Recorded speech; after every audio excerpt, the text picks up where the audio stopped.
Hello, my name is Nathaniel Valid and this is my research video for Professor Gonzalez in Speech 010.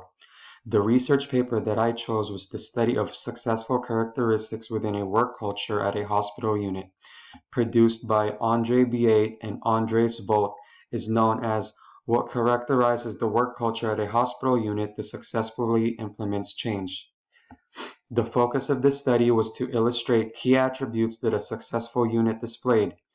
They measured each hospital unit by using the semantic differential scaling technique and rate the behaviors as they occur, comparing the results between each of these units. The behaviors that they looked for and rate were assertiveness, engagement, task orientation, creativity, criticism, acceptance, and empathy. The results from their study revealed that healthcare personnel working at the successful unit exhibited productive engagement and communication with colleagues, accepting each other's opinions, and promoting empathy in the atmosphere, described their working culture differently than the personnel at the unsuccessful unit. Participants at the successful unit outmatch every value measured compared with the unsuccessful unit.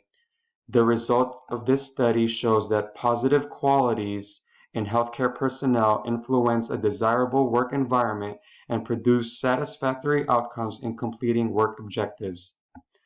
I appreciate the time you've spent watching this presentation. I'm looking forward to reading your reviews. This concludes my presentation. Thank you and good night.